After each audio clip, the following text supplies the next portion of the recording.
Alright guys, we are reviewing pitoutfir.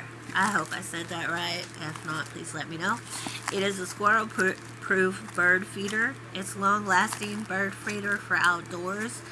It's reliable and rust-resistant metal. Let's see. Station for preventing squirrels from stealing food.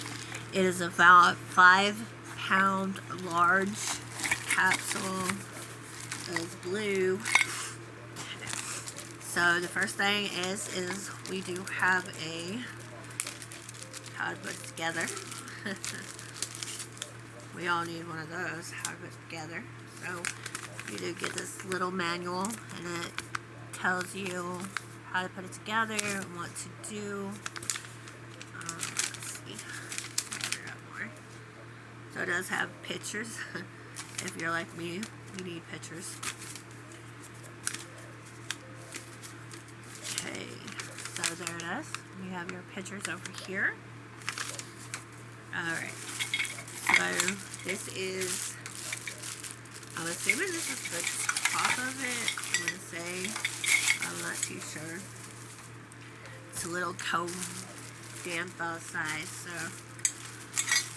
this is the, ooh, look how pretty that is. Look at that, guys. Oh my goodness, isn't that pretty?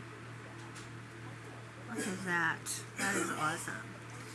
Okay, so we just put the food in there, and then we just put this on here, and it should turn where it, and then you just hang it back up in your tree after you get your food in, and you just watch some beautiful birds eat all that food, guys. Alright, again, you guys go check them out.